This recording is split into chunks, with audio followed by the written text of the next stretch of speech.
Hello everyone, welcome back to our channel statistics by Poonam. तो अब हम एस्टिमेशन में एक नया टॉपिक करने वाले हैं जिसका नाम है मेथड ऑफ मोमेंट्स एस्टिमेटर्स। हमने एस्टिमेटर्स के बारे में भी बहुत पढ़ लिया, अब हम पढ़ेंगे कि मोमेंट्स के मेथड्स क्या क्या है और उसको क्या क्या जस्टिफाई करता है वो हमें।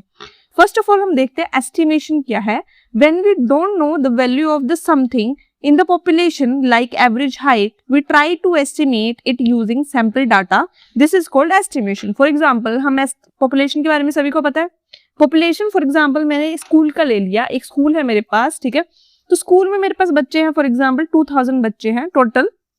तो मेरी क्या हुई पॉपुलेशन, मतलब पूरे ही स्कूल में जितने भी बच्चे हैं वो कितने हैं 2000, और 2000 क्या ही मेरी पॉपुलेशन है। अब मैं बोलूं कि मुझे कोई चीज एस्टिमेट करनी है, ठीक है, जिसकी मुझे वैल्यू नहीं पता। मैं बोलूं कि पूरे स्कूल में 18 साल से बच्चे कितने हैं, 18 साल से कम कितने बच्चे हैं, मतलब मुझे ये जानना है 18 से कम कितने बच्चे हैं। तो मैं ये थोड़ी कि 2000 बच्चों को करती रहूंगी, नहीं, मेरा टाइम भी जाएगा, कॉस्ट भी जाएगा, सब कुछ जाएगा। तो मैं क्या करूंगी, सैंपल ले लूंगी, ठीक है। समझ लो मैंने 100 बच्चे ले लिए, 100 बच्चों का सैंपल ले लिए, ये मेरा होगा sample.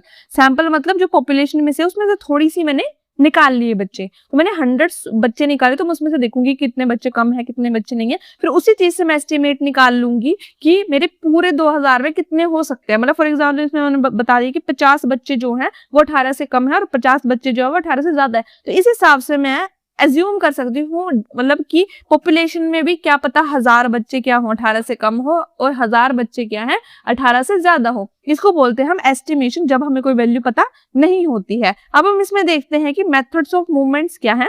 It is a simple method to estimate unknown parameters. पहली बात तो ये है कि जिस चीज के बारे में हमें पता नहीं है, जिस वैल्यू के बारे में हमें पता नहीं है, उस चीज को कैसे निकाल लेंगे, इस मेथड से, मेथड ऑफ मूवमेंट से। Like mean, variance etcetera. Mean समझ लो, जैसे मुझे पॉपुलेशन का मीन निकालना है तो मैं कैसे निकालूंगी, सैंपल से यूज करके निकालूंगी ना, क्योंकि मुझे उसकी वैल्यू ही नहीं पता है, ठीक है। इसके लिए हम मोमेंट्स क्या होता है, मोमेंट का क्या डेफिनेशन है, सिंपल, कि average of powers of data, जो कि मीन भी हो सकता है, मीन्स ऑफ स्क्वायर्स भी हो सकता है। अब आप देख सकते हैं यहाँ पर मेरे पास एक टेबल फॉर्म में दिया हुआ है, this is my table form, जिसमें पहले लिखा है moments, what is mean, formula population के केस में क्या है और फॉर्मूला सैंपल के केस में क्या है। तो मेरा फर्स्ट मोमेंट क्या है, मीन। जब भी आप मीन लिखते हो, सभी को आया मीन का फॉर्मूला क्या होता है, मीन को डिनोट करते हैं म्यू से, हम एक्स बार से भी डिनोट करते हैं, बट ऐसे तो हम सिंपल केस में लिखते हैं। बट जब हम स्टैटिस्टिक्स में बात कर रहे हैं या स्टैटिस्टिकल इन्फ्रेंस की एस्टिमेशन की बात कर रहे हैं, तब हम क्या बोल देते हैं कि म्यू मेरा किसका है, पॉपुलेशन मीन है, ये मेरा सैंपल मीन है। समझ आया इनका डिफरेंस। अब मीन जो है, मीन ही एक वर्ड जो है नॉर्मल, चाहे वो सैंपल मीन है, पॉपुलेशन मीन है, उससे अभी हमें को लेना देना नहीं है। फर्स्ट मोमेंट किसको बोलते हैं हम, मीन को। सो हमारा मीन क्या है, फॉर्मूला अब पॉपुलेशन के लिए देखेंगे पहले। तो म्यू 1 डैश, म्यू किसके लिए, पॉपुलेशन मीन के लिए। अब मैं निकाल रही हूँ mu 1 dash means, mu 1 dash से डिनोट किया गया है मेरा अपना फर्स्ट मोमेंट, मतलब म्यू 1 डैश मीन्स जो मेरे फर्स्ट मोमेंट को डिनोट कर रहा है, जो कि क्या है, एक्सपेक्टेशन ऑफ एक्स। आप सभी को पता है कि म्यू कैसे आता है, एक्सपेक्टेशन ऑफ एक्स निकाल के। अब ये सेम फॉर्मूला मैंने निकाला सैंपल के लिए, तो सैंपल के लिए मैंने ले लिया m1 डैश, जिसको मैंने x बार लिखा है, बिकॉज ये इसको मैंने डिनोट किया सैंपल मीन से, और इसको भी मैंने किससे डिनोट किया, सैंपल मीन से। ये मेरा मोमेंट बता रहा है बेसिकली, ठीक है, ये भी मोमेंट है, ये भी मोमेंट है, ठीक है। इसके बाद इसका फॉर्मूला क्या बनता है, 1/n समेशन xi।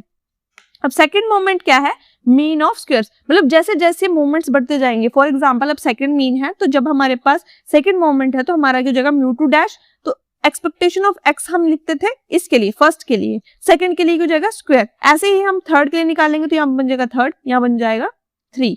समझ आया। तो यही करते करते हमें क्या मिल जाएंगे, ये मिल जाएंगे जो हमें हेल्प के करेगा, मोर पैरामीटर्स को एस्टिमेट करने के लिए हेल्पफुल रहेगा। अब हम मेथड्स ऑफ मोमेंट्स के फॉर्मूलास तो पढ़ ले कि हाँ चलो फर्स्ट मोमेंट हमारा मीन हो गया, सेकंड उसका स्क्वायर हो गया, पर उसको फाइंड आउट करने के लिए कुछ जनरल स्टेप्स क्या है। तो हमारे जनरल स्टेप्स क्या है कि पहले क्या करेंगे, choose how many parameters you need to estimate. 1 parameter use 1 moment, 2 parameter use 2 moment. मतलब फॉर एग्जांपल मुझे सिर्फ एक ही वैल्यू फाइंड आउट करनी है, तो मैं मीन वाला यूज करूंगी, क्योंकि आपको पता है कि मेरा फर्स्ट मोमेंट जो है वो म्यू है, तो मतलब मेरे को फर्स्ट जानना है, मतलब एक ही जानना है, तो मैं ऑब्वियसली मीन यूज करूंगी। सेकंड मोमेंट मेरे को जानना है, मतलब 2 चीजें जाननी है, मतलब मैं फर्स्ट भी निकालूंगी सेकंड भी निकालूंगी। ऐसे ही करते करते हम क्या निकालेंगे उसके, मतलब देखना है हमें कितने चाहिए, मतलब हमें नीड कितनी है। सेकंड क्या है कि write theoretical population moments using the unknown parameters, calculate sample moments from the data. फिर क्या करेंगे हम, set theoretical mean sample moments लिख लेंगे, फिर उसको क्या करेंगे, सॉल्व करेंगे to find out the unknown parameters. Example देखते हैं, फिर आपको समझ आएगा। Estimate mean mu for normal distribution, जहां पर आपके पास, आपको पता है नॉर्मल डिस्ट्रीब्यूशन के पैरामीटर क्या होते हैं, म्यू एंड सिग्मा स्क्वायर, जिसमें हमारे पास सिग्मा स्क्वायर क्या है, नोन है। अब हमें देख सकते हो अगर सिग्मा स्क्वायर नोन है, मतलब सिग्मा स्क्वायर के बारे में हमें पता है, तो मतलब म्यू क्या हुआ, अननोन, मतलब हमें म्यू के बारे में कोई नॉलेज नहीं है। अब हमारे पास एक डाटा दिया हुआ है, आप देख सकते हो 5, 7, 9 और 10। तो हम क्या कर रहे हैं, we assume it from a normal distribution but we don't know the mean mu, मतलब हमें सब कुछ पता है कि नॉर्मल डिस्ट्रीब्यूशन है, इसके पैरामीटर्स है जिसमें सिग्मा स्क्वायर नोन है, बट हमें कौन सी वैल्यू नहीं पता, म्यू। तो हम क्या करेंगे, सबसे पहला स्टेप क्या है हमारा, पॉपुलेशन मोमेंट। पॉपुलेशन मोमेंट के लिए मैंने क्या लिखा है, expectation of X is equal to mu, ये सभी को पता है क्योंकि पॉपुलेशन डिफाइन करनी है तो मुझे ये फॉर्मूला लिख दिया मैंने।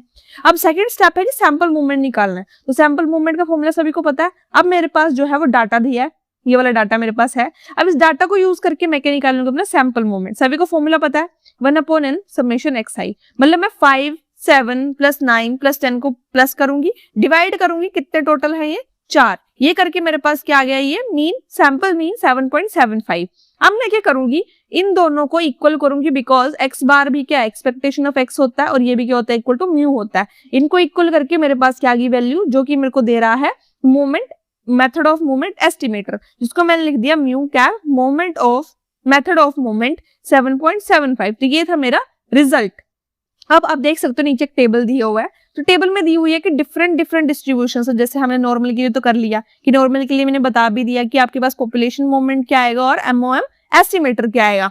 तो इस केस में यूनिफॉर्म के केस में, जैसे यूनिफॉर्म आपको पता है, यूनिफॉर्म में हमेशा ए और बी होते हैं, जिसमें 0 और थीटा होती है वैल्यू। ये हम बेसिकली हम कर रहे हैं स्टैंडर्ड नॉर्मल वेरिएट के लिए, मतलब मोस्टली टाइम्स ये यूज करते हैं। ये कुछ फॉर्मूलाज है, डायरेक्ट आप इनको लर्न कर सकते हो। इसमें क्या होगा, अननोन पैरामीटर कौन होगा, थीटा, मतलब जिसकी वैल्यू हमें पता नहीं है।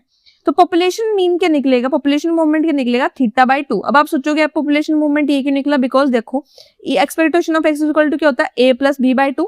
अब यहाँ पर a क्या है 0 प्लस b क्या है थीटा, तो ये बन जाएगा थीटा, 0 + थीटा, फिर ये बन जाएगा थीटा/2। तो देख सकते हो आपके पास पॉपुलेशन मूवमेंट क्या बन गया, थीटा/2।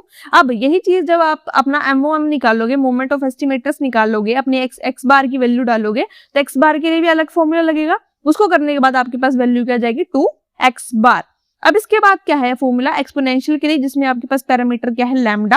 तो expectation of x is equal to क्या जाएगी, 1/λ, और लैम्डा मतलब लैम्डा की कैब, ये आपको डिफाइन कर रहा है क्या है, moment of, method of moment estimator, जो कि क्या आएगा 1/x बार। तो यही था हमारा आज का फॉर्मूला रिलेटेड टू हमारा मेथड ऑफ मोमेंट्स एस्टिमेटर। मैंने आपको बहुत अच्छे से समझाया, पर अगर फिर भी आपको कोई डाउट है प्लीज कमेंट सेक्शन में बता देना, और मिलते हैं नेक्स्ट वीडियो में। तब तक के लिए bye bye and have a nice day.